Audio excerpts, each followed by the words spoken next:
Hi everyone, Raphael Harry here, and you're listening to White Label American, a podcast where we hear stories from an immigrant or two, sometimes more. Thank you for listening and enjoy the show.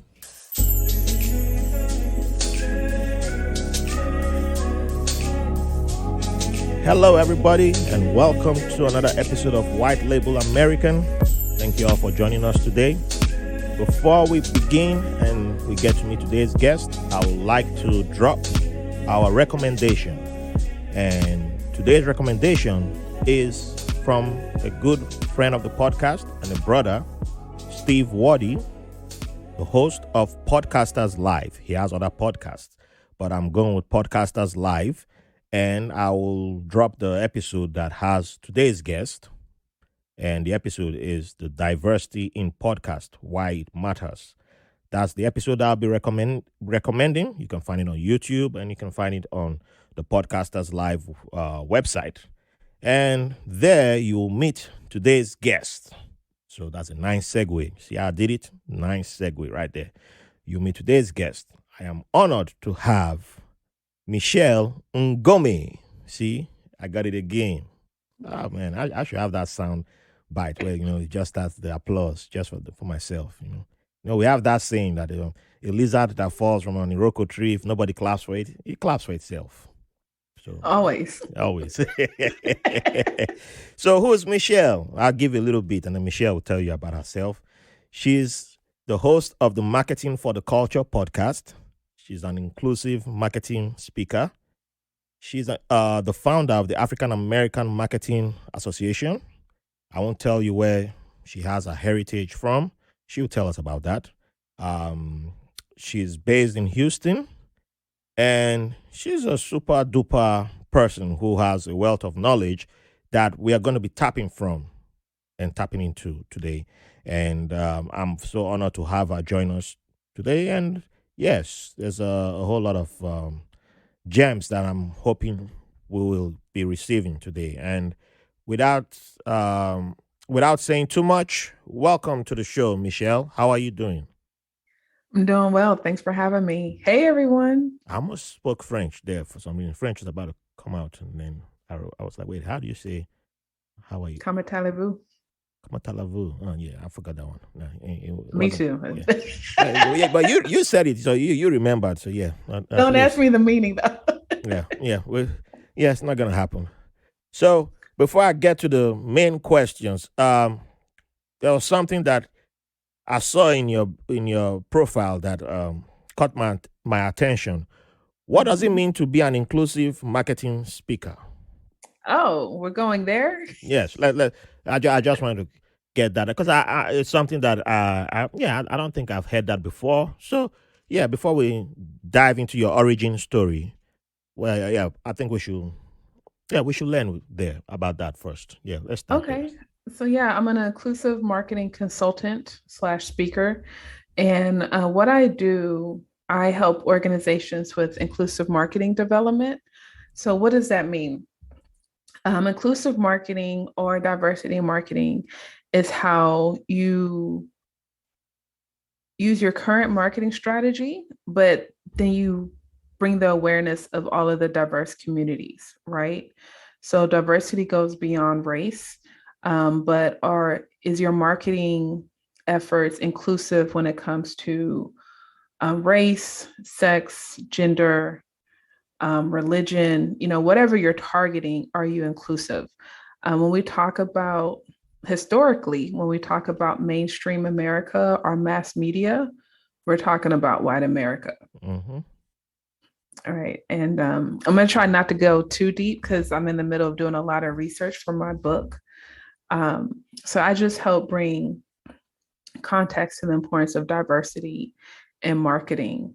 And I walk organizations through a framework. And to sum it up, it's making sure that you have a diverse team that's working on these marketing campaigns, strategy, content. That way you have a successful, diverse campaign for the end user. So if your team's not diverse, more than likely your campaign is not going to be as inclusive as it should be in today's climate. That's true on point. Diverse teams. Hey, and you end up with some scandal, and then people are going to be like, well, who was in the room when that decision was made?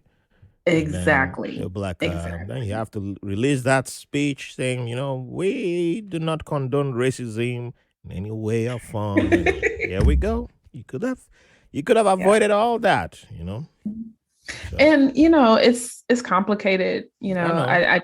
I do think there's good white people that mean well, but when you and it's even hard to say, right? Because we've been coined the minority for so long, and technically we're not a minority. But when you are a minority within any group, um, you just have a different experience. You have a different lens, and white people can't police white people because they're going to miss things. True.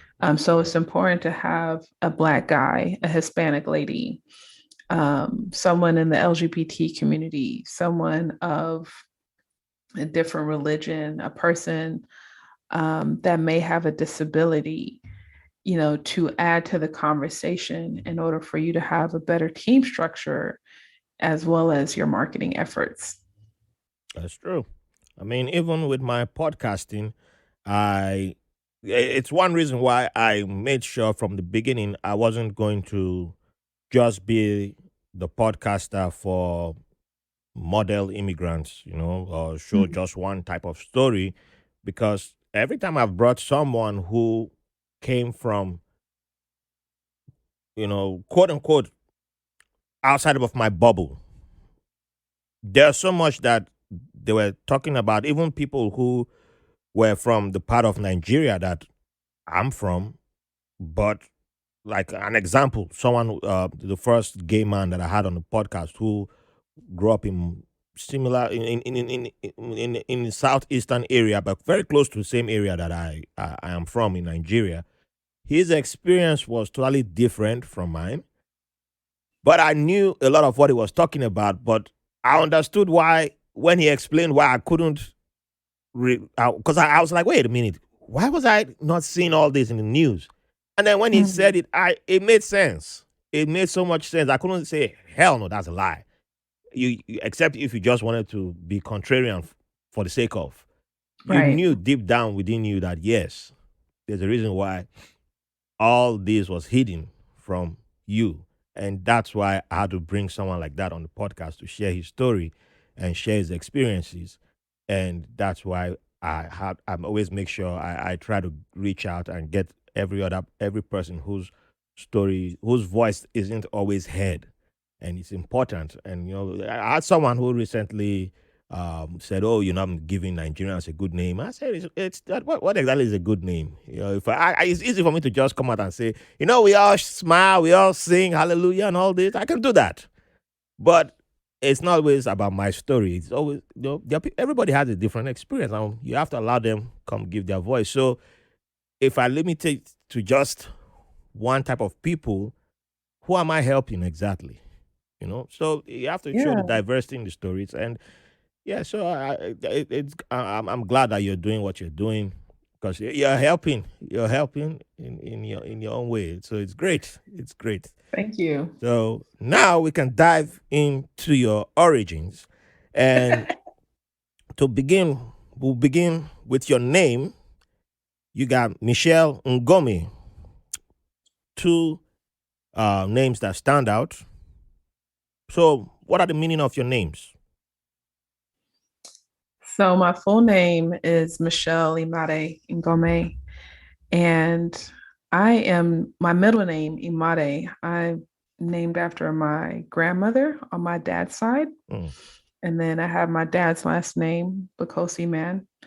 But unfortunately, I do not remember or I don't know the meaning of my names, my last name, particularly my middle name and my last name. Yeah, So how do you spell Imade? Emade. Oh, Emade. Yes. Oh, I know. an Imade from Benin City that I think it's Mm-hmm. IMADE or DI. There was Mm, yeah. I I don't can see that. I don't know if that but it's from either Edo or Ishan tribes. Now that I'm thinking back, uh, yeah, she was a rival back then. Yeah, probably teenage crush, but rival. Well, I'll go rival now. Um, but yeah, yeah, that just took me back to that name. I was like, huh.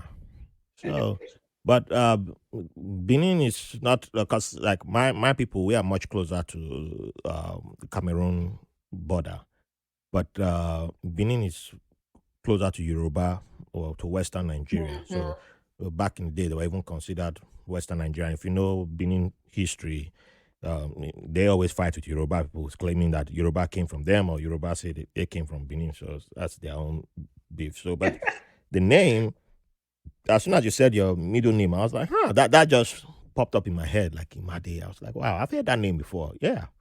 So I was like, huh, is that? Huh. So who knows? Yeah, I love my name. I'm very fortunate. I love my name. It's definitely served me well in this journey. Hmm. And it's crazy because like, when you're so I was born in the States. Both of my parents are from Cameroon. But when you're in school or something about those school age years, people, adults would mispronounce my name, right? And I don't know if I was just too young to remember or whatever, but as a child, I didn't really correct them. If they asked, I probably would, but I didn't take the initiative to correct them. And I felt like I was always overlooked. But now as an adult, my name has served me well, especially as an entrepreneur, personal branding. It's it's been great. It's been a great asset.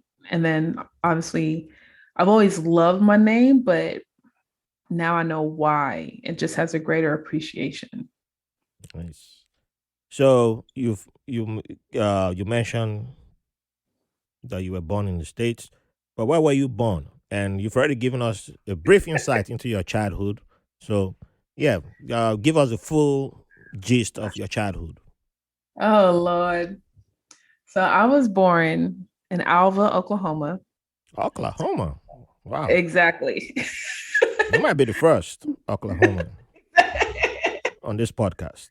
I I like mean, to we have say somebody who's lived in Oklahoma or who lives in Oklahoma, but you're the first born in Oklahoma. I was like, my parents were passing through. So my parents knew each other from back home. Obviously, they came to the States for college. Um, they had their thing, they had their situation.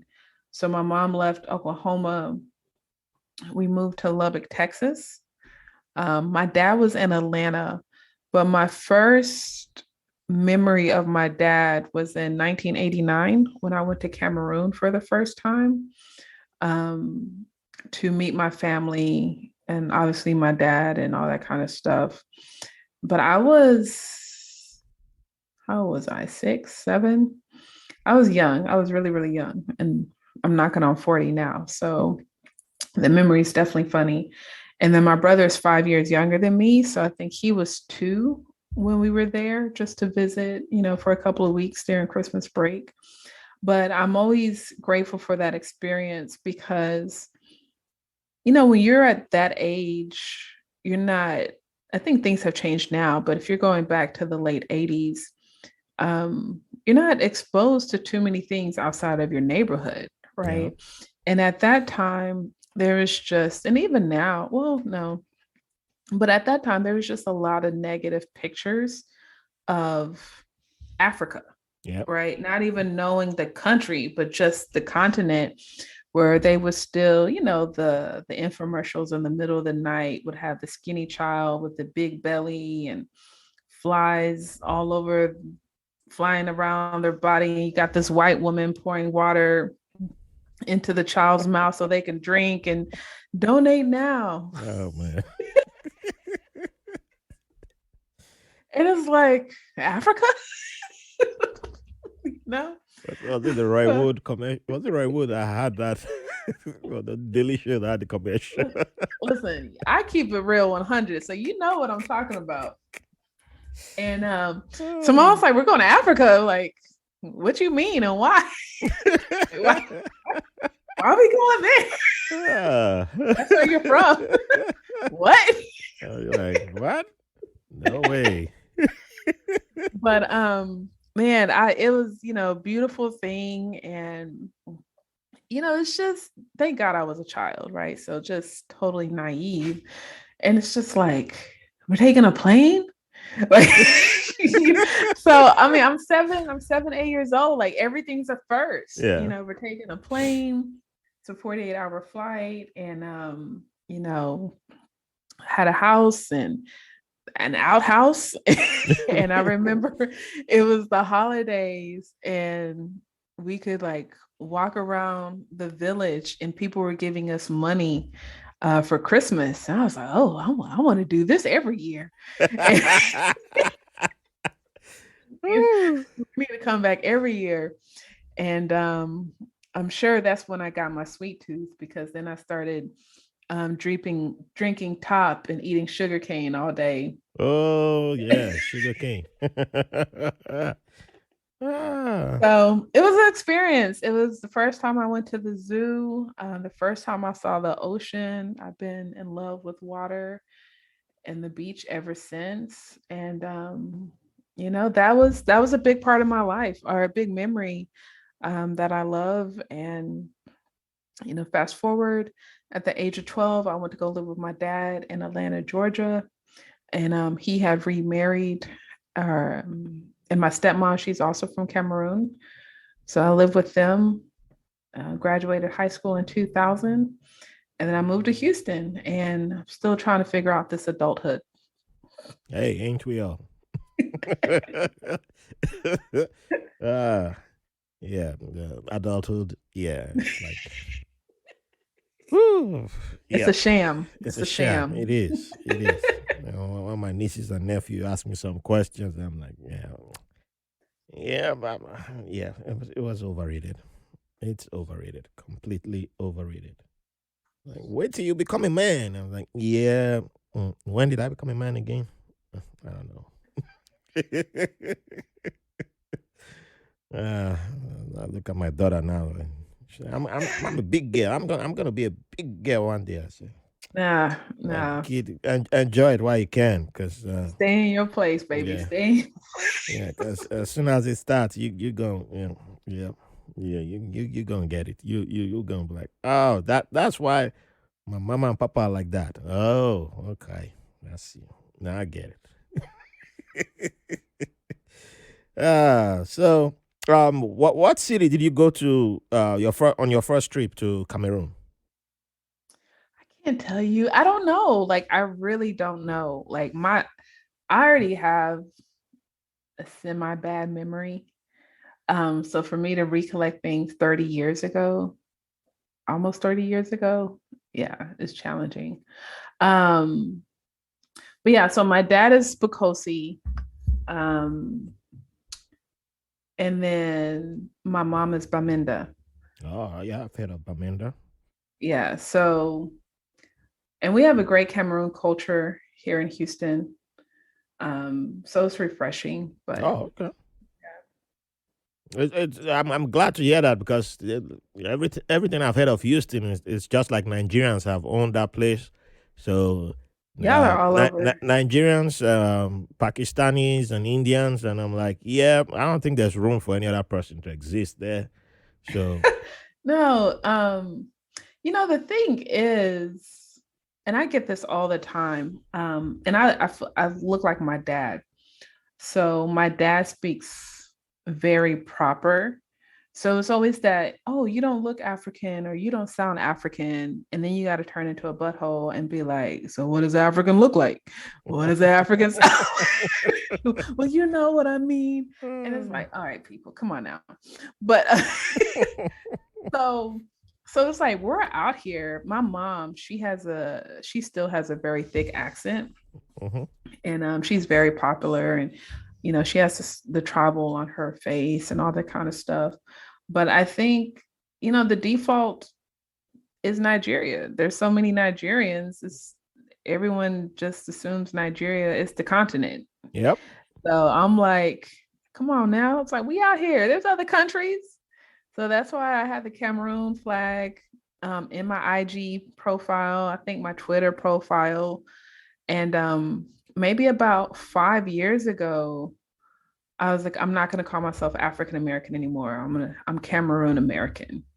You need to know exactly where I'm from.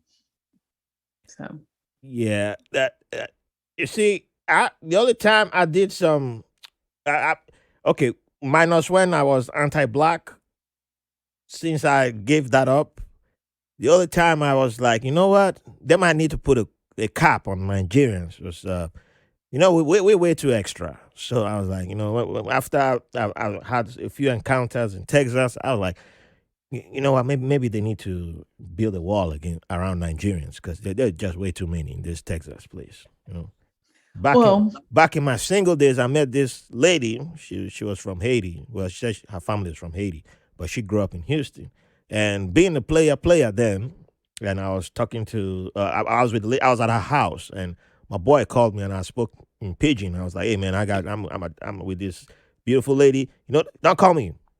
Call me back later." But I said it in broken English, which is Creole, our Creole, and after I finished talking, she was like, first of all, thank you for praising my looks because I understood everything that you said. I've been around Nigerians all my life.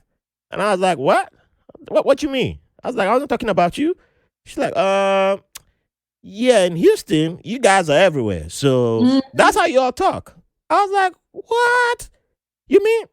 I was like, so that Houston talk is real? She's like, yeah, almost every black person in Houston is Nigerian. So I was like, man, no, I gotta get it. I can't I can't stay in Houston. No, I won't say all that. No, but yeah, I've been that scared me. I've been in those situations, right? Because like my mom speaks pidgin and whatever. So it's like I understand it. I comprehend. Like if I'm really listening, I'm comprehending everything, right? But I have definitely been in situations similar to that, or even just customer service. Yeah. And I'm like, oh, put my stuff down and walk away. And it's like, oh, where are you going? I was like, come on now. Come on. Like, you don't know. Yeah. Like, you really don't know. And like, oh, I thought you were American. Busted. Like that's, it's wild out here. But I do want to say this though. Shout out to my best friend Jane Udoa. She is the creator of the Nigerian Cultural Parade here in Houston. She started that, I want to say 4 or 5 years ago. Oh, nice. And it's a beautiful thing. So I commend her for her work and everything that she does within the Nigerian community. Yeah, I gotta check it out. Okay, I'll come to Houston and come check it out. I haven't done parades, and okay, I'll make an exemption for that. But I got some classmates in Houston too who I've been avoiding, secondary school classmates. They're gonna be like, "Oh, okay. Oh, you coming finally? Yay!" I'm like, "Oh man, no." Okay, we'll make peace for that one. Yep, I'll come. We gotta be extra, you know us. My people. So, with all that's been said, what do you consider your favorite childhood memory? Favorite childhood memory? Definitely going to Cameroon. God, that's what else? I would say 7th grade is when I started getting into sports. So I would say definitely that. Played volleyball, basketball, and ran track. Oh, you were almost every sport. Yeah, and I think when you get into sports, that's kind of like, at least for me, with my parents being immigrants, and then my brother's 5 years younger than me. It's like the first time where I created this extended family, right? Because you're in class and then you're in practice and hanging out with, your peers. And I think that was like the first time I experienced like extended family. And it's like, oh, I have people. Yeah. So yeah. Wow. So, let me go back a little bit. So when you said let me get Bokosi, right? That's where you say your dad is from. Yes. My mind keeps going back to Bakassi because that's a place that I'm familiar with. Yeah. And I looked it up and I was like, oh, Bokosi is different from Bakassi. I didn't realize that until I looked it up. So that's another thing that I've learned new because I've heard of Bamenda. Obviously, I know Yaoundé, Douala. Yeah, I think those are the three places that Hmm. I'm most familiar with in Cameroon, even though I haven't been there. But because and then four, Bakassi, because of the fighting between Nigeria and Cameroon Hmm. over Bakassi. And then when you said Bokosi, I was like, wait, is that American accent saying instead of Bakassi, she said Bokosi? Is that? Huh. Maybe I should make sure that she didn't say Bo, but instead of Ba, she said Bo. Well, let me ask her again, or but it's Bokosi. There's Bokosi and there's Bakassi. So yeah, for those listening, especially the Nigerians, before you write in and say, hey, she doesn't know her where she. I'm like, it's Bokosi. Don't do that, people. Okay, there's Bokosi and there's Bakassi. It's two different places. All right, both in Cameroon. Okay, just want to let the audience know. So continuing with your childhood, you know, um, when as a kid, did you begin to? When did you begin? Okay, wait. Let me rephrase that. As a kid, were you ever attracted to anything to do? Were you ever attracted to anything in the content creating space, or did that will that come much later Mm. in life? You know what? So I am 39 years old, and looking back, I can say yes, right? Hmm. Um, and this is where you have to get really, really granular. Like I remember, I remember as a kid, I would take my mom's college books. I would take the encyclopedia. We have the adult ones and the children's one. I would read it. I would line up all of my stuffed animals and lecture my stuffed animals, right? Yeah, um, let me tell you, you that is I don't know. You and I, we're literally the same there because, yeah, I did the encyclopedias. I think almost every African parent that I know of had encyclopedias for some reason. Yeah, Mm. we have the brown set for the adults, the white set for the children. I just wasn't aware that there were children encyclopedias, though. But yeah, And I would, oh my God, it was so much. Like I remember I wanted to be a geologist at one time because I was like, ooh, they get to play with dirt and oh, and I didn't even find know and that find existed. di- and find dinosaur bones, find fossils. Like that's what I Yeah. wanted, right? So yeah, so like I would literally line up my stuffed animals and lecture them. And then if we fast forward, when I was in high school, um, we would have every Friday or every other Friday, we would have a Bible study and we would rotate. So around that age of 15, 16, I would lead Bible study in high school with some friends and every now and then at my church. So at this point, I'm like, those two things are early signs of public speaking. Mhm. And now I'm a speaker, now I'm a teacher. And I've taught in the classroom a little bit on the adult education level, but with social media and technology, we're able to teach in a greater form compared to a traditional classroom, Yeah. be it public education or higher ed. So I think those seeds were planted early on. I don't know where they came from, but they were planted early on. And I know we're gonna dive deeper, but I am truly blessed to live this life because I'm literally living out my dreams every day. I'm doing everything that I want to do, that I love to do, and I'm grateful for that. I'm no longer religious, and I guess that's made me forget about certain things that I used to do in the past. So when you mentioned Bible study, yeah, I came from a conservative Catholic slash Christian family. I got to do a lot of family devotions, so Bible slash Mhm. Bible study in the mornings and evenings. Yeah, we did ours twice a day. You don't miss that. You got to. So there were days where it was like, Ralph, you gonna be the one to come up with the sermon. That was public speaking, Mhm. and you don't think about it.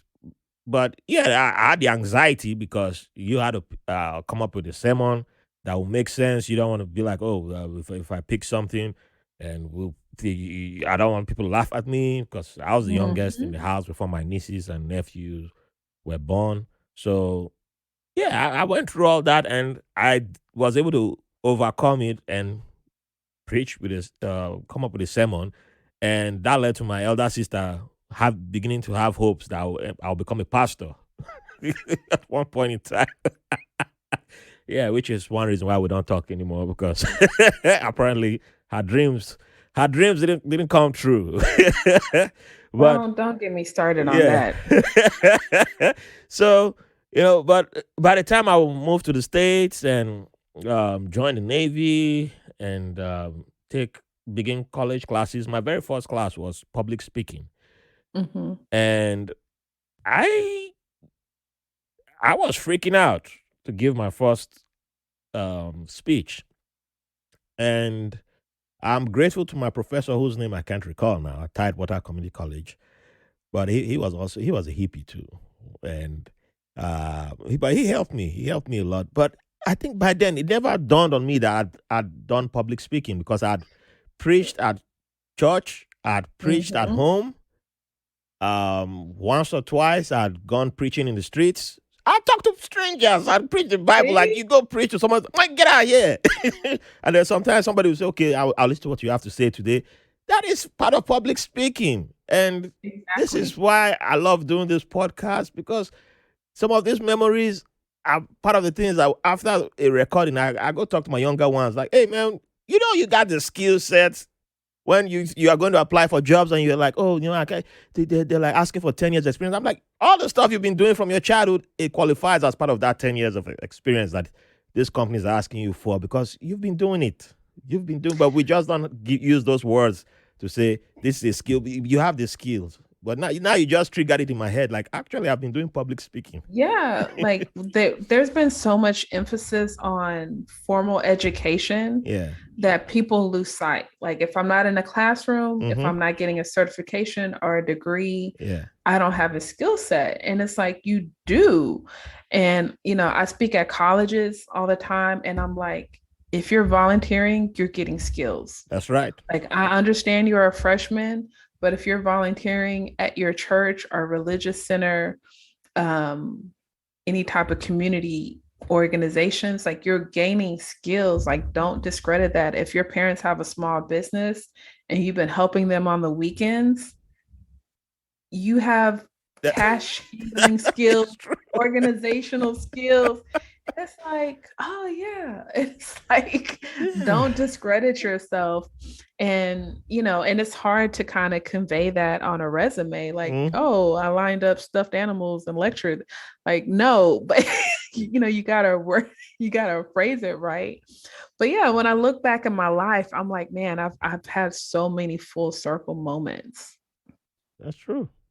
That's true. I did the stuffed animal thing, and the other day I was because I'm doing this thing on the side where I'm taking part in the C4 challenge where I'm creating content throughout the whole of February. So I'm answering 5 questions that content creators send to me, and I just try to answer it in like 5 minutes or at least 5 minutes. And one of the questions that was sent. asked me about memory concerning content creating or something like that. And I remembered mimicking the military ruler that we had. I think I was like 12. So I just pretended like I was reading from I had a sheet of paper in front of me, and I was addressing the country, and I was like, my dear fellow Nigerians, and it was a special, it was a national holiday, which they all did. Every military ruler that we had, which going into the democratic presidents, the democratically elected presidents, they all do it. But at that age, everybody who I had seen was a general, and this general always wore his shades, never came off, no matter what time of the day. So as a kid, then that was the impression I had. So when someone was coming to the house and he saw me, he said, "What are you doing?" I said, "Oh, I'm the general. I'm reading. I'm addressing the country right now." And the man started laughing. I was like, "You know what? You're doing a good impression." That was also public speaking. I was I was practicing at that age, but it was comedic. So, but it was part of it too. And it didn't even dawn on me that I was doing something something like that at that age. But it was also public speaking because I was sitting outside my house pretending that I was reading a speech, but I was mimicking the speech that I heard the president give. And adults were walking by, seeing me, and they're like, "Wow, this kid he's pulling it off. Okay, well that's good. Good job, kid." And I think Yeah, so. Yeah, think it's about all of the something that stuff you had to, yeah. I'm sorry, think about all of the stuff you had to memorize and Hmm. recite when you were Oh, younger. oh. And in our schools in Nigeria, there was a teacher standing with a cane right next to you when you missed your recital. So yeah, we got good at that. You got good at receiving the floggings. It was one of it was one of the but oh well. But yeah, we're gonna jump forward to the beginning of the adulthood. And before we do that, we shall take a quick break. And when we come back, yeah, we're going to go into the world of marketing, podcasting, and more. Hi, everyone. We've made it 2 years, and who would have thought so? So let's go further and make it 3, make it 4, make it 5, make it 6. Who knows? 20. But we can't do this without your support. So join us on Patreon at patreon.com/white label American pod or linktree.com/white label American. Go there and you'll see our Patreon link, and you can join us for as low as $3. We have bonus content, we have bonus materials. There's so much juice over there that we don't release to the public, and yeah, you can contribute in making this podcast better. You can send questions, you can send your ideas, and also there's a lot of new things that are coming. The announcements are made on Patreon first because we have to, take care of people who help make this podcast possible. So you can be the one to make this podcast what you want it to be. Come join us on Patreon and make it what you would like to see. Join us, make it fantastic. Keep the 5 stars coming in, keep the love coming in. Thank you for the privilege of your company. Welcome back, and thank you for staying with us. So let's fast forward and dive into the beginning of the adultness, if I may put it that way. So when did you officially begin to embrace what you are mostly known for? Marketing or podcasting? Which is it? We'll say marketing. Okay, marketing. So Yeah, my marketing journey is very, very interesting. So I graduated high school. I went to a junior college because I moved to Houston. So I went to a junior college for a year because the fees were really high. And at that time, I was a pre-pharmacy major, right? oh, So I graduated high school in 2000. mm-hmm. So I started as a pre-pharmacy major. I transferred to the University of Houston, whole new world. And in 2004, we had the Super Bowl in Houston. And my friend, he worked for a record label, And he was like, hey, the Super Bowl's here. The label needs some help with promo, handing out flyers, in and out the clubs and all that kind of stuff. And I'm young, so I'm like, yeah, sign me up. Super Bowl parties. Yeah, let's go. so so that's how I got into marketing, right? I got into marketing helping a friend for Super Bowl weekend. And then I'm going to go back to campus and be a boring pre-pharmacy student. And what happened was I was horrible at chemistry. Mm-hmm. And then people people kept calling me for work. And it was like, hey, I got your information from da da da da da. This is what I'm doing. I was like, yeah. So people were paying me like $200-$300 for a couple of hours just to hang out, pass out flyers on a Friday, Saturday night. And for a college student, it's like that's a lot of money because like you just broke. It's not a lie. You just broke, right? So it's like, okay. And then so from there, I had a lot of issues in school. And that's a whole nother thing. I had a lot of issues in school, in and out of college. It took me 11 years to get my degree. But in that short time, I was just doing a lot of promotional work. I started writing for a magazine. I was doing social media because by that time, WordPress and MySpace started. They came out. And so I was doing a lot of promotion on those platforms. I was interviewing artists. I would write their press release, their bios. I would promote it on my website. I would get clients from MySpace. I worked on a couple of movie sets. So I was doing anything and everything when it came to entertainment marketing. And I got burnt out. Went back to school, and I ended up getting a degree in finance.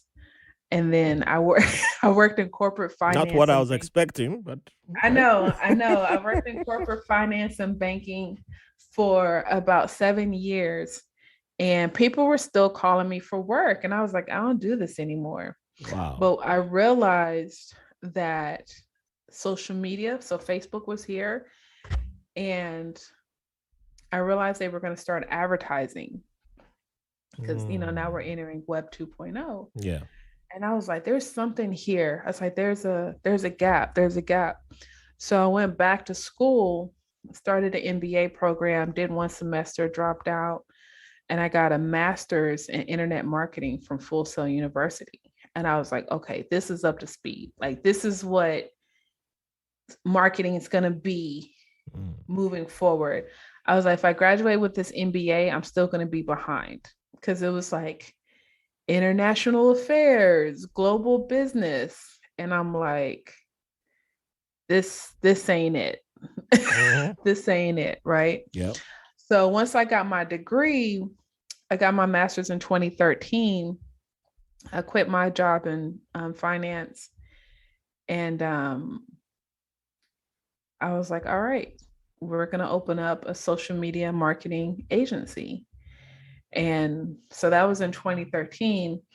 But since then, I guess 9 years, there's been a lot of pivot, a lot of, figuring out what I like to do, what I don't want to do.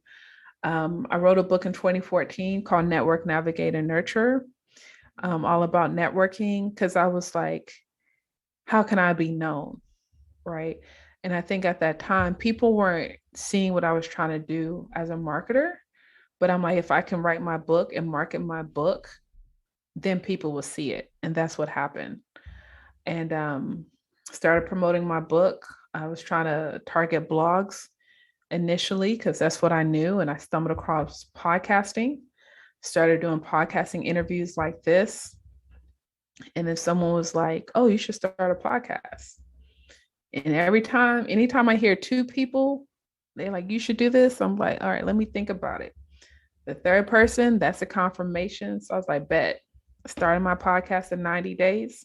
It's called Networking with Michelle. And it's so much. Also in 2013, that's when I first had the idea for the African American Marketing Association. So I sat on that idea for 6 years before I started planning.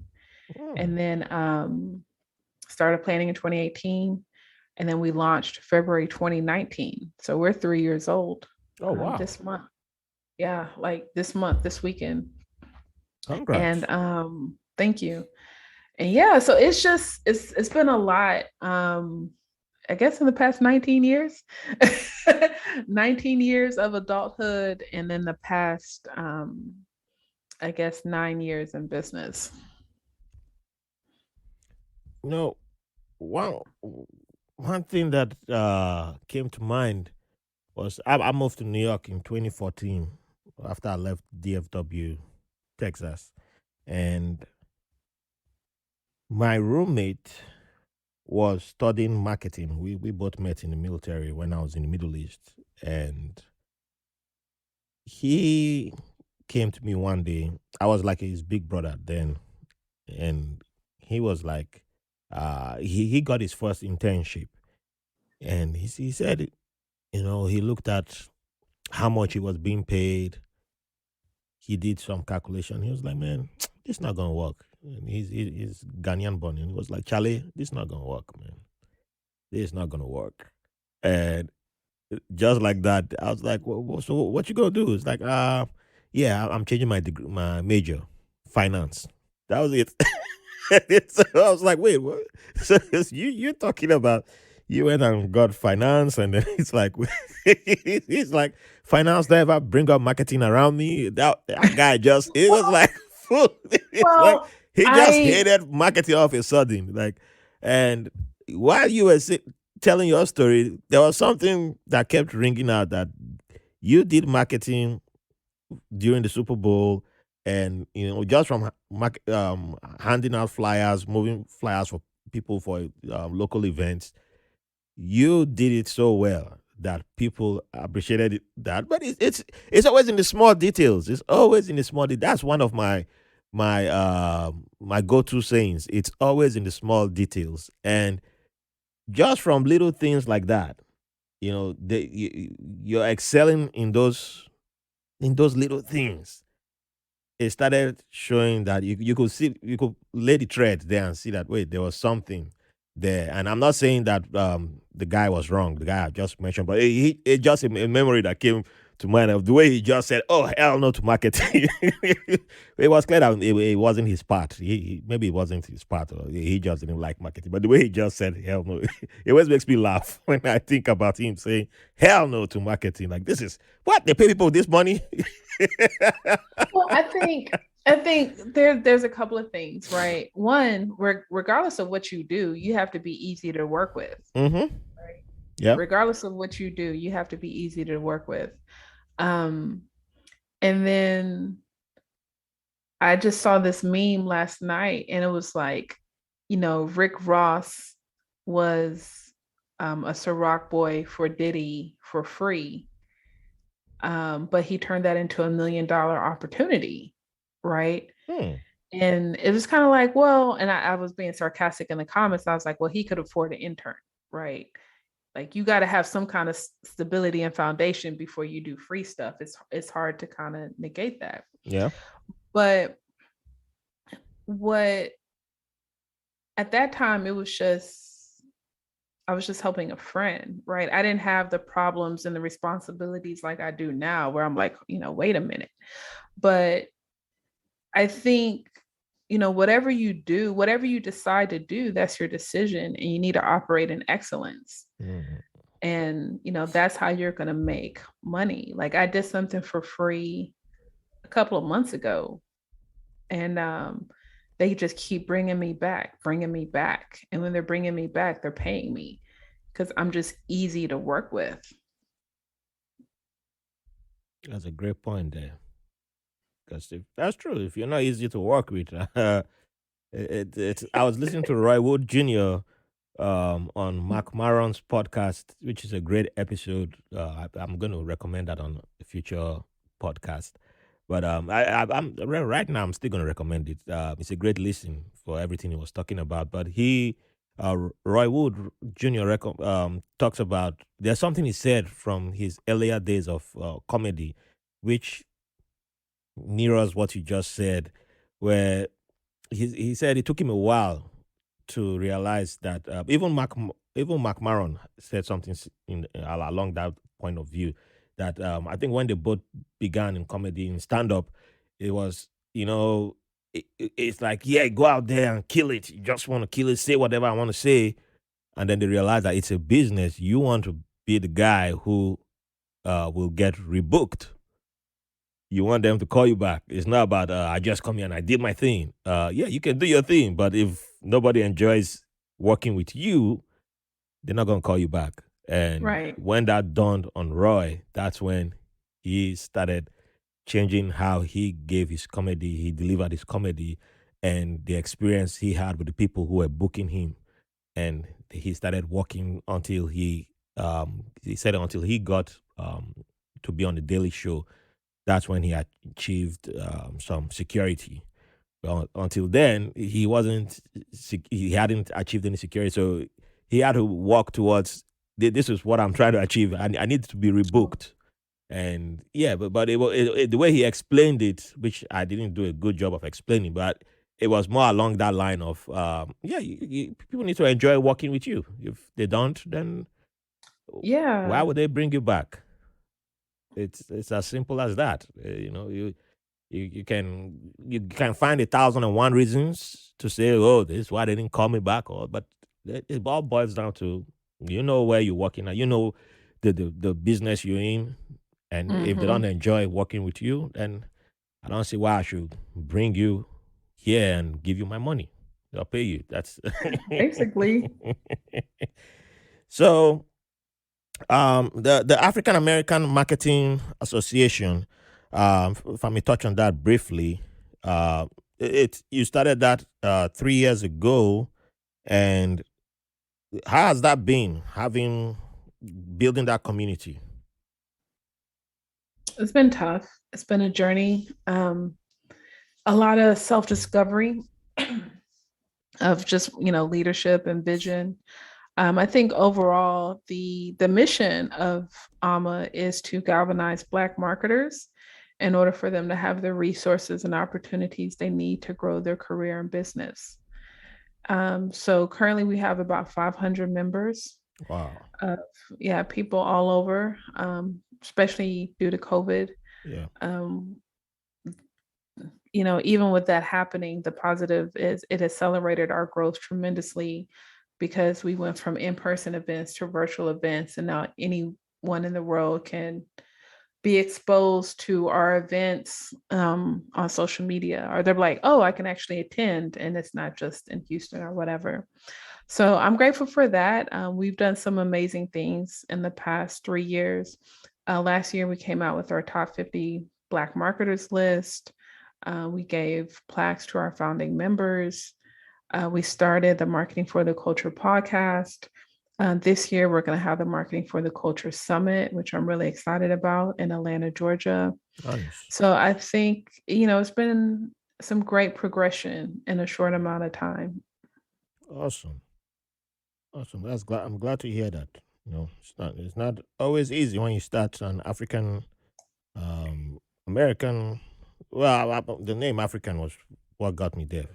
Mhm. Anything African association, it's not easy. But yeah, so shout out to you for that. So Houston is home. Houston has been your home for a long, long time. Have Yeah, you considered making another city home, or what will it take for you to make another city home, or in I'm another not state? I'm not moving. Dang, that was just a straight up Yeah. not moving, not I nothing. I mean, it's an idea that I've toyed with, especially, in my early 30s Mm-hmm. for a long time. I did go to high school in Atlanta. I go to Atlanta pretty frequently recently, especially with the conference.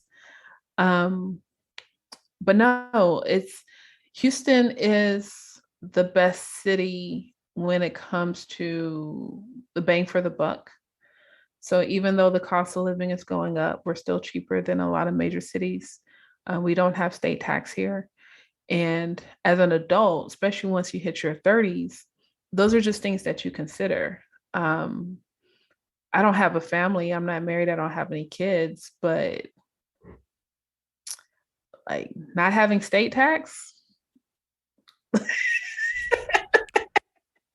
Okay. Okay. You don't have to You, rub you it know, in. You don't have to rub it in, but I know there's like four, it's either like 4 or 8 states altogether. I know Florida and Tennessee are other states that don't have state tax, but yeah, I don't see myself leaving. If that was the case, I probably would have left by now. Um, but I will continue to travel and yeah. But listen, this I can say this answer confidently. There was definitely a time where I felt like I did have to leave for my career, particularly my business to grow. And I do struggle with that because it's, at least for me, it gets, it's interesting when you're seeing so much activity in Atlanta or mm, so much activity in DC, New York. And it's just like, man, how are these people getting opportunities? The networking events are different, right? Especially when you have all of these media companies in those cities. It's like, man, if I lived there, maybe I would have greater exposure to opportunities. oh, okay. So, I mean, it's been a hard pill to swallow, but now I'm just like, I'm not leaving. Um, I have I have a lot of great opportunities that I don't brag about. So some of that would be on me as well. But I'm just trying to do good work. And you are doing good work. So, Thank you. all right. Let's see. We need some podcast juice from you. So let's get some podcast juice. So you have how many podcasts now? So Two network or three? one, technically networking with Michelle Mm-hmm. ran from 2014 to 2020, and marketing for the culture ran from 2021 to present. Okay. Still going. Still going. Still going. So do we have any hope of networking with Michelle coming back? Coming back here? Like you could, because the way you use the past tense for networking with Michelle. Oh, yeah. So networking with Michelle is not coming back. I was fortunate to do over 200 episodes, had some great guests, Lamar, Ronnie Tyler, Lovey, Ajayi Jones, Gary V, Kirk Franklin.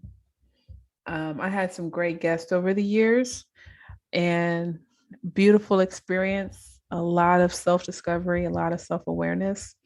But yeah, that show's not coming back. I have been thinking about doing another podcast strictly on inclusive marketing. Okay. But I'm still playing around with some concepts. And if I do it, it will come out later this year once I drop my book as well. All right. So, what advice would you give to a youngling? Because now we are around this. We are about the same age.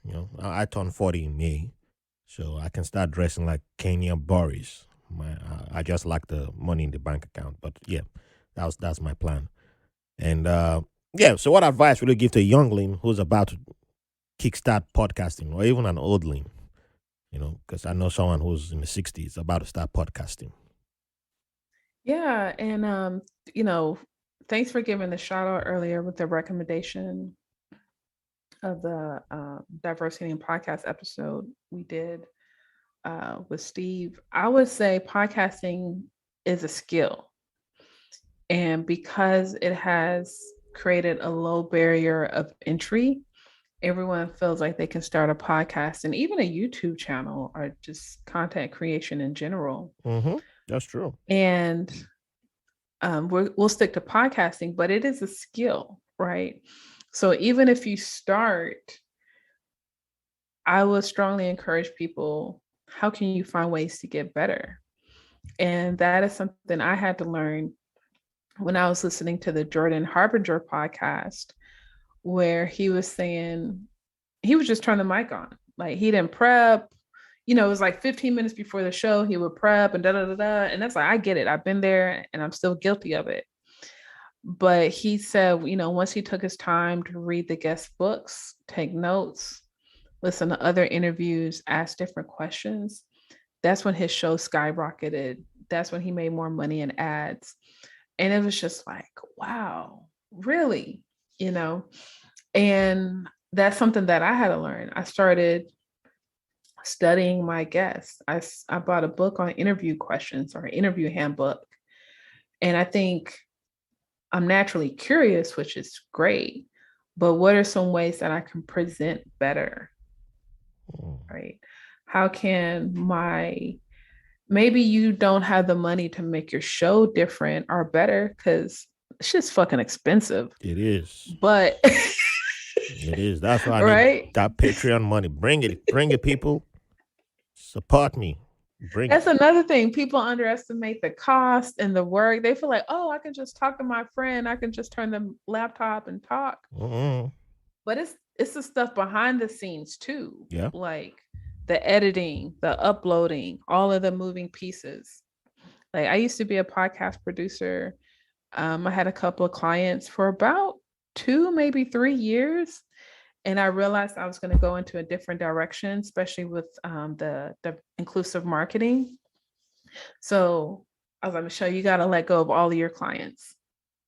If you're going to make this pivot, let go of all your clients. So I gave my clients I definitely gave them a 3-month notice. And I was like, hey, bring someone on board. I'll train them. I'll walk them through, create training videos. I did all of that. I let them go. They never podcasted again. Wow. And they're like, I didn't know it was so much. Yeah. That's true though. I've had people who, like, hey man, can I get you for an hour or two? I'm like, oh yeah. We'll start out 2-3 hours, go over podcasting, and People are like, oh, can I hire you for a podcast consultation? I'll send them my checklist for free. I said, here's my checklist. And then, call me for the consultation. Never hear from them. Yeah. Yeah, I think Josh here has loads of stories about that. The ones who come to the studio. I seen one with my 2 eyes. I was like, I don't need your money. But you're not going to waste my time because I've consulted with so many people. They will never start. Mm-hmm. They will never start. And I don't know, because I'm not hanging out in the podcast communities like before, but there is a rumor like podcasts would only last 3 or 7 episodes, right? Because they 7. tell you to launch. I think it's 7. Yeah, because they tell you to launch with 3, mm-hmm. right? So then you 7 is okay. 4 weeks, probably did an episode every week, right? After that, crickets. And there's so many, like I've consulted with so many people never launched their podcasts. I want you to be my first guest. I just love what you're doing. Be my first guest. That episode ain't never come out. Actually, there's someone like that too. Now she's moved on to TikTok and all that stuff. Yeah, and they still be posting. They still be posting. I just be looking. I'm like, can you at least send me the audio so I can use it? I'll use it. Yeah, that's true. I should hit up. I'm like, send me the audio because it's been over a year now. I even forgot. And I've had so many stories. So many stories. Don't get me started. I ain't got no alcohol right now. Don't get me started on stories. So let me circle back before I start, because I'm going to start slowly wrapping up. But before we officially get to the final questions, we're going to go back to Cameroon. So when was the last time you visited? I've only been once. That's when I was a child. Oh, I thought you've been there as an adult. I wanted to get the reaction from adult experience. All right, so you need to go. I wanted to go for the AFCON that just Mm-hmm. ended, but yeah, as soon as the Omarion thing began, I was like, yeah, I don't know about. I think those them old commercials that play in my head. I was like, yeah, I ain't right. Yeah, I haven't gotten over. I'm too Americanized now, so sorry, I can't go on the plane no more. No, no, I got a kid at home now, so Yeah. yeah, I'm westernized. But yeah, I watched the whole tournament on TV, so I'm still African. I, I did that more than I know a bunch of Nigerians. So as soon as Nigeria got kicked out, I ain't watching this no more. I'm gonna watch the EPL. Right. I was like, look at Right. you, y'all got Pan African on your profiles, and then like I'm not watching this. I was like, look at you. So that was a great tournament, though. But hopefully, I can go for the next one in Cote d'Ivoire next year. So Mm. yeah, Okay. yeah, I think yeah by then enough. Yeah, COVID should be mild. Yeah, it Uh, should be. this COVID has a mind of its own. I don't know. Yeah, yeah. I think once if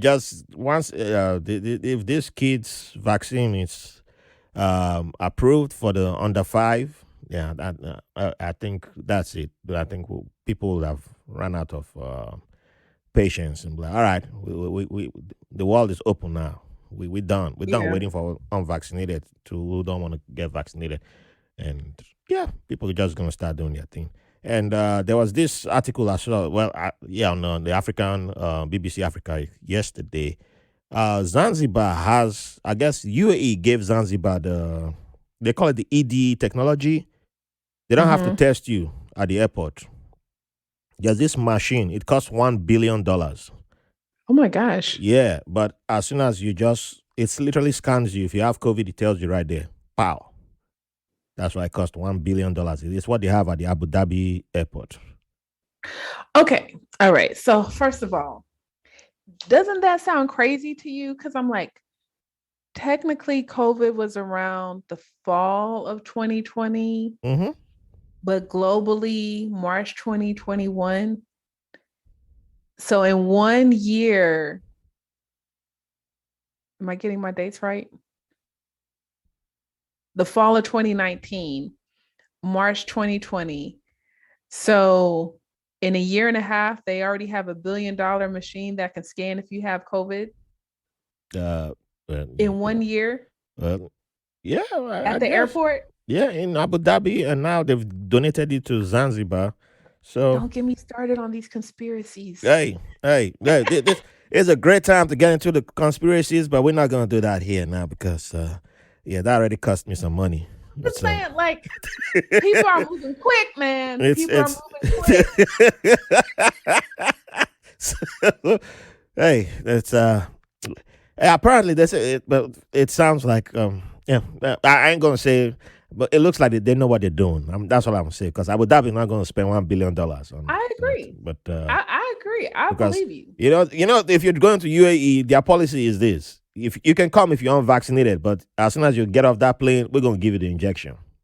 If you go come into I their mean, country, that's their rule there. Like you can come, but we'll give it to you at the airport. Like I that's the mean, only way that's you get, that's why I or you didn't make a U-turn travel. and then get on the next plane back. And That's why I'm only traveling domestically. mhm. I had a lot of friends go to Mexico.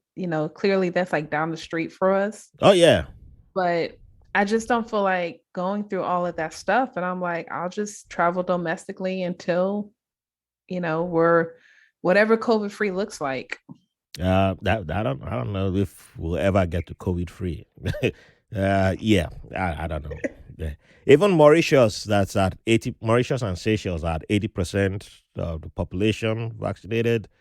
Um, yeah, it's yeah. There's no COVID free anymore. It's yeah. It's we're just Well, gonna yeah. I do want to go. I do want to go to Indonesia, so maybe I'll change my mind. I don't know. Hey, change your mind. Treat yourself. I want to go there too. So treat yourself. Treat yourself. So we've already opened up the fun verse. So let's go. Let's go with the fun verse. So let's see. Let's go with food first. We're not doing Eru. You can't bring Eru now. Eru is off the table. You know. For those of you who didn't who are like, "What is Eru?" Well, go pay attention and yeah. Sign up for Patreon and then you find out what Eru is. Yeah, I'm gonna get your money that way. Hey. But yeah. So now, how will I ask the food question? Because I always try to change it for everybody. I've already had one Cameroonian that I've interviewed, so by the time this episode comes out, Eru might have been explained. So that doesn't mean you shouldn't give me the money on Patreon too. So still give me the money. I'm gonna go, yeah, give me the money. So if I come to Houston now, I've only been to Houston once when I was living in DFW. I drove down there and then drove back. I come to Houston. Where is the first place you're gonna take me to go eat? Ooh. Oh, that's a good question. If there's no Cameroon meetings and parties that weekend, I've never been to a Cameroon party. Now I think about it. I mean, the Cameroonians who took care of me in Bahrain, those were the first Africans that took care of me in Bahrain. That's how I got into Eru. And then I was like, this is not, why are you calling this Eru? It's a Dikai Kong. What do you mean? It's Eru. And they're like, what is a Dikai Kong? I said, come on, man. That's when I went Nigerian on them. we do a lot of the same stuff, meaning is. Cameroon and Nigeria. It's just different names. Like Yeah. I remember talking to my friend, like she told me what I call Eru, they call kamikaze, if I'm not mistaken. Oh, it's And a Dikai Kong that I'm used to. And shout out to my friend Michelle Ngome. She actually wrote and designed the book called Art of Fufu. Oh, you need to introduce me to that friend. Well, she needs to come on the podcast. And she talks about all of the different soups. It's a beautiful book. I need that book. Yeah, so I'll definitely send that to you. Hopefully, she can send me some food too. Are you a steak person? You like steak? I don't discriminate against steak. I prefer goat meat, but I don't discriminate against other. For the culture, I would eat the other steak. Put it that way. I was gonna say I'll take you to B&B Butchers. B&B Butchers. Yeah, is that where A&B? What was it? A&B stole their name from? Was it Airbnb? I have no. Cause I was like, wait, B&B. I was like, why Airbnb coming up, man? I was like, wait, what's going on here? Oh, but that's it's a nice somebody was having a meal and I was like, how about I name my company Airbnb? I was looking for my company's name. I was like, oh, it's B&B and air. Just add air to it. Wow. Okay. Wow. I've just my detective skills being put to use. Just like that. So B&B. So what all the meat is found there, or it's a steakhouse. It's one of the best in my opinion. That's one thing with Texas though. Yeah. Nice ambiance, very good food. I took a friend and I, we went a couple of months ago and he was thoroughly impressed. He was there, so okay, well, so someone like me, I'm a different category. But if I'm impressed, that means that's dictator level type of impressed. Yeah, so. Like he wanted to go back, but I was like, no, it's Valentine's Day weekend. It's gonna be packed. Oh, yeah. I was like, we got to go next month. Well, taking a Valentine's Day to steakhouse. That's real love. Real love. Feel out up there, but I can see a Nigerian doing that though. It's like you eat one meal, you can't eat anymore. You fill up. That's yeah. That's what my uncle would do. Mm-hmm. All right, now everybody who's been on this podcast, we automatically qualify. Everybody who's been on this podcast, you automatically qualify as a dancer, whether you dance officially or not. As far as you come on this podcast, you dance. If you claim you don't dance, we stop the recording now and kick you off. Oh, Lord Jesus. Yeah. No, he can't help you. He can't save you. Yeah, no, he knows. He approved. So, we need you to dance for an hour. Don't worry, we won't release the video to the public. We're not about that life yet. But if you pay us, we might be about that life. So we need you to dance for at least an hour, and we need you to give us 3 or 4 artists that will keep you dancing for an hour. But now you can't give us the most popular names, though. Aha. And I know you was just about to drop the most pop. No, no, no, no, no, no, no, no, no. Like my daughter would say, no, no, no, no, no, no, no. You can't do that. So you gotta give us at least somebody from your end of Cameroon. And then yeah, you gotta represent Houston. Okay, yeah. You can't give us Beyonce though, because I know you was gonna no. No, we can't Beyonce off the table. Because everybody's gonna go Beyonce. So we all about fairness and inclusivity. See? Aha. So now go ahead.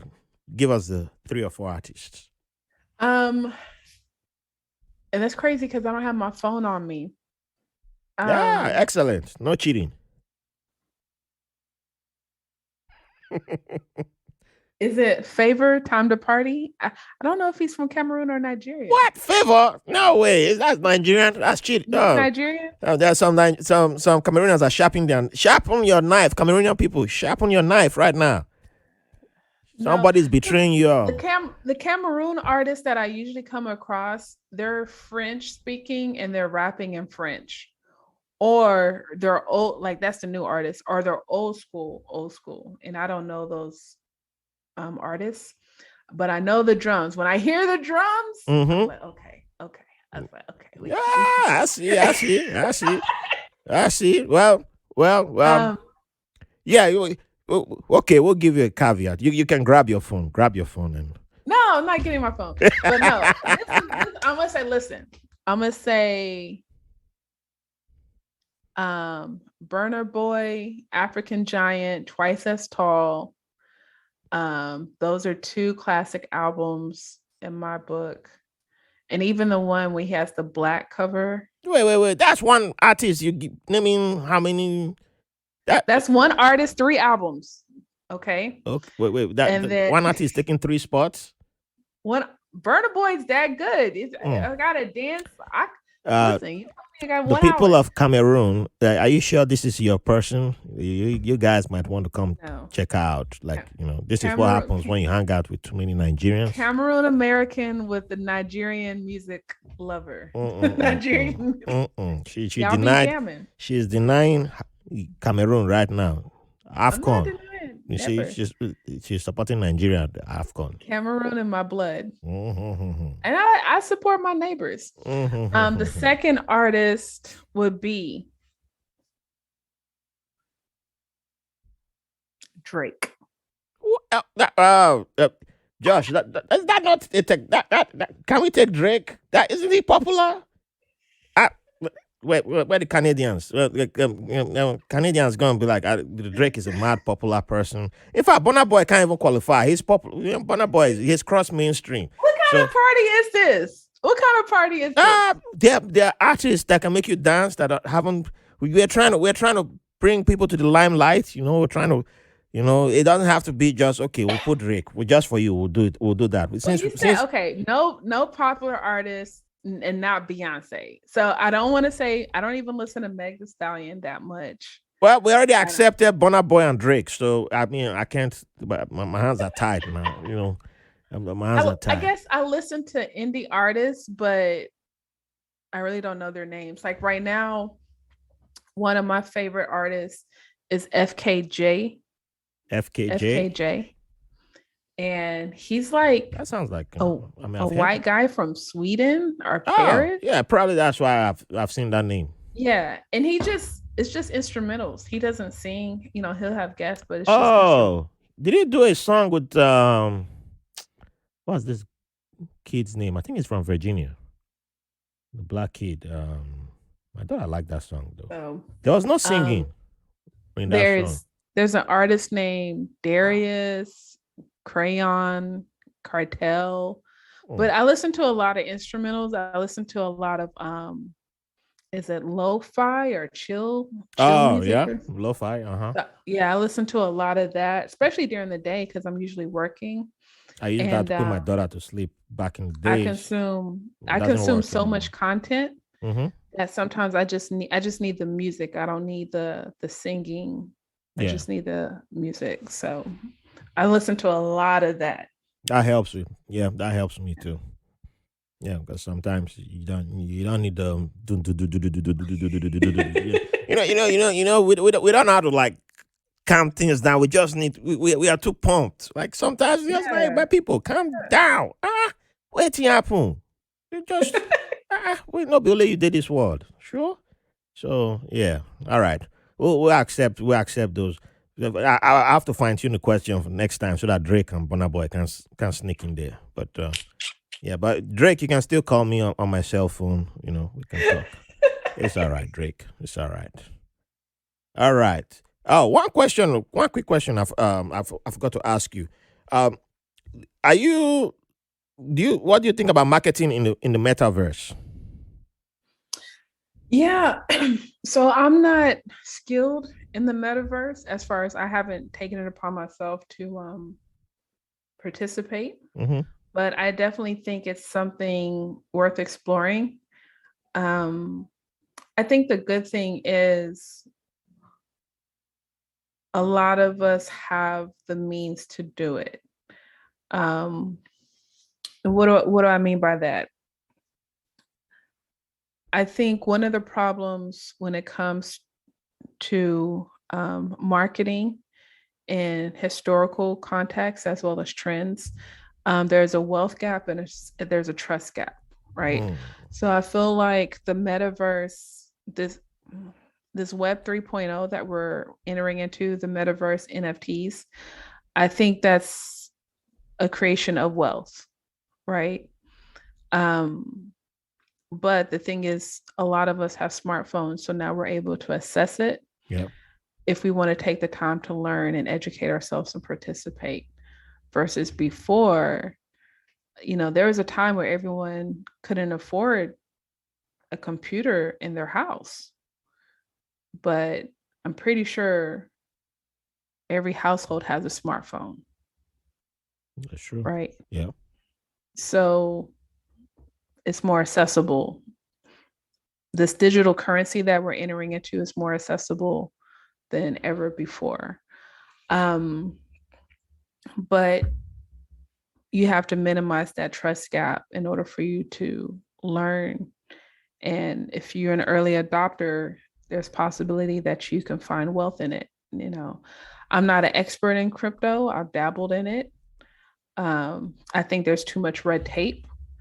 I think eventually there's going to be policies in place regarding crypto, especially with this couple that scammed Oh yeah. um, Two billions point of dollars in two point crypto six billion recently. dollars. Yeah. Yeah, so I'm pretty sure there's going to be some regulations that come down. I don't know if it's going to be the FDIC, but there's going to be some kind of regulations to come down soon. Mm-hmm. Um, it's scary for me. I have a brother, he does a lot of investing and he invests in crypto. And he told me one time his $1,500 was just floating around. And Floating I'm like, around as in. I was like, Chris, you got $1,500. I don't know. That's wow. Are you okay? Yeah, yeah. I'm not up. I'm not visiting you in the hospital. Yeah, the look on my face was like, wait, what? Right. And it's just so, I mean, I say that because there's a lot of layers. I mean, of course, Cash App and Robinhood makes it easy to invest in some cryptocurrency, Mm-hmm. but not, there's a lot of currency out there, Yeah. right? But it's layer upon layer. And I'm like, look, if it ain't an ACH payment between my bank account and you, I don't want it.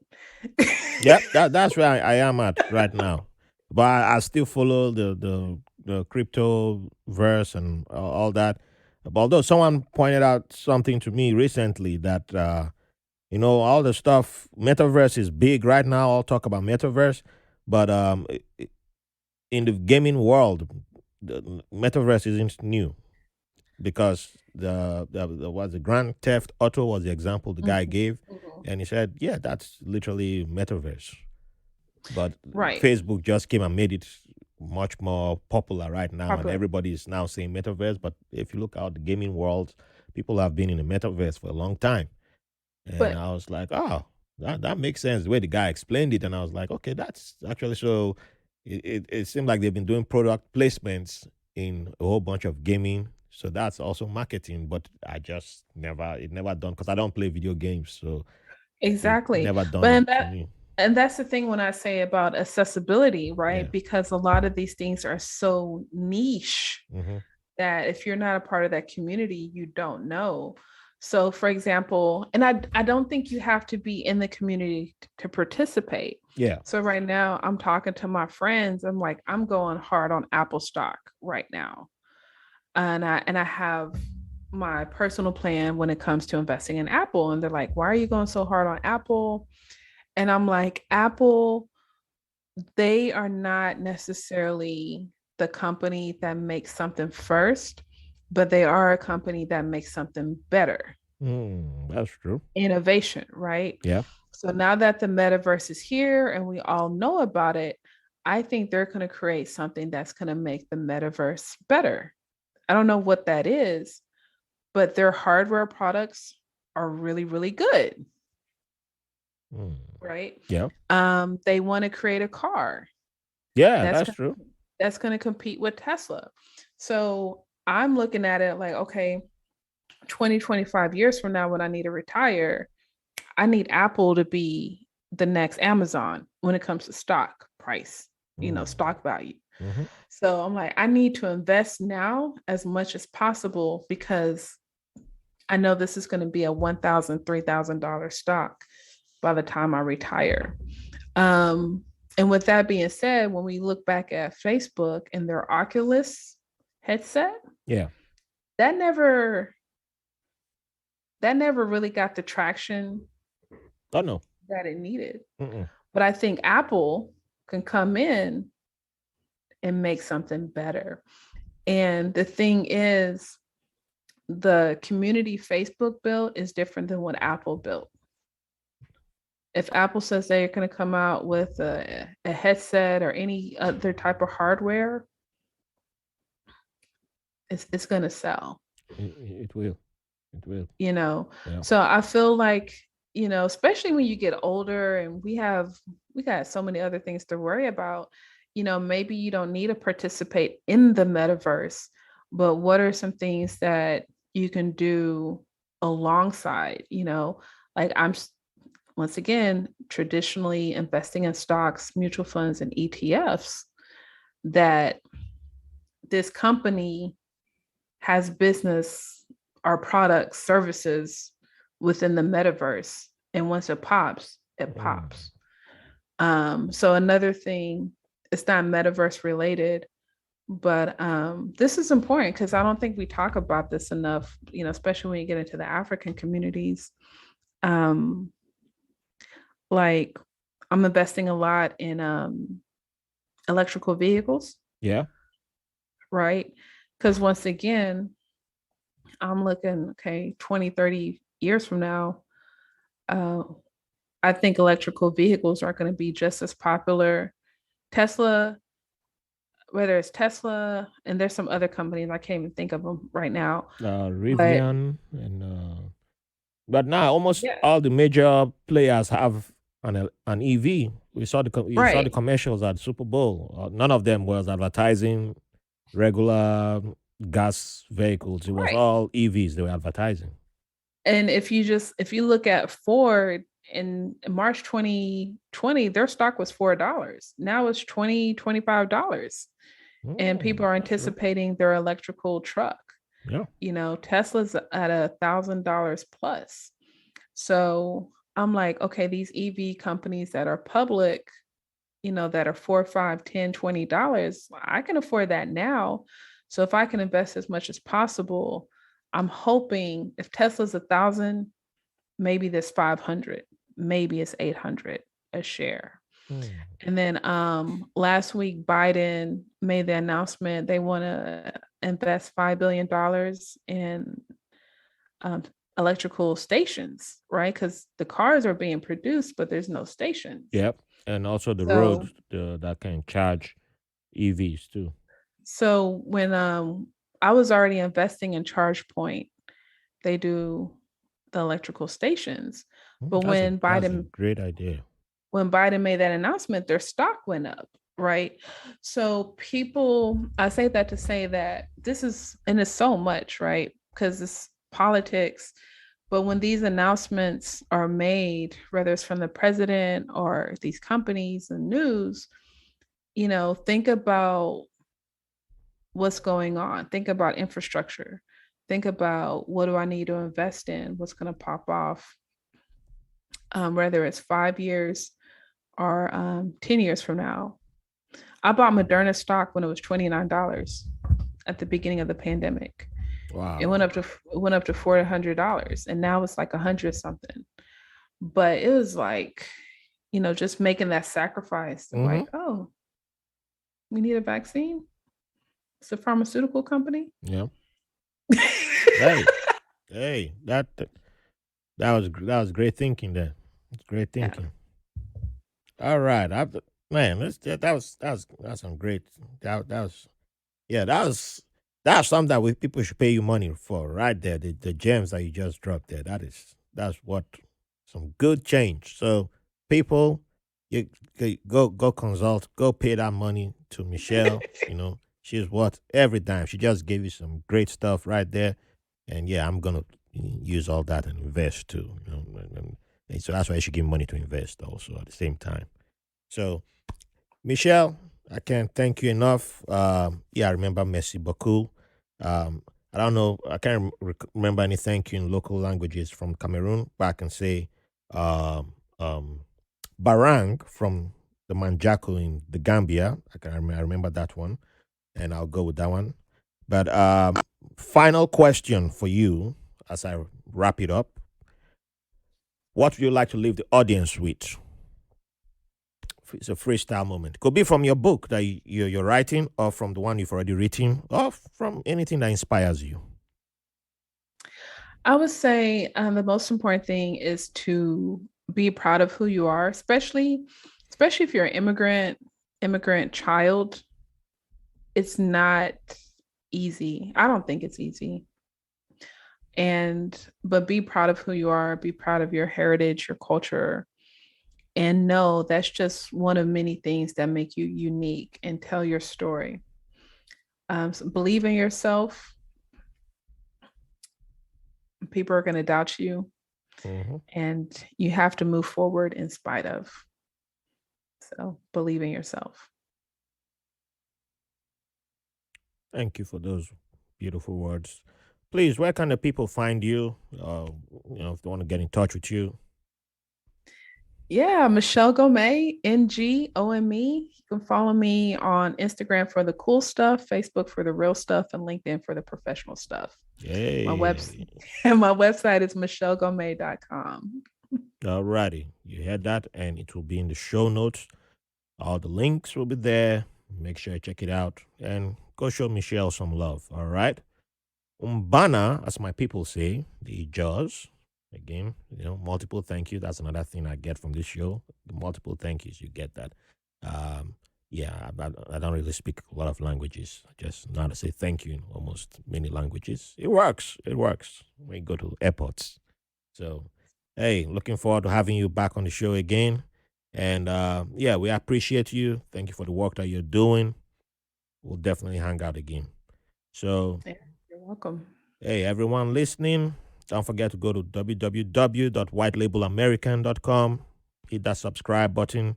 If you want to donate, hey, buy us a cup of coffee or join our Patreon. Just as low as $3, or you give us as much as Jeff Bezos gives his blackballed friends. We accept it all. We love you all. Do it all. Or you buy our merch. We have t-shirts, hoodies, everything. Go out there, give us some love, and we love you too. Thank you for the privilege of your company. See you next week. Thanks for listening to White Label American. If you enjoy the show, we'll appreciate if you rate, review, and subscribe to the podcast wherever you get your podcast from. If you have any questions, comments, or have someone who will be a good guest on the show, or you want to be on the show, send us a message at whitelabelamerican@gmail.com. And make sure to follow us on Facebook and Instagram at White Label American. Thank you for your support.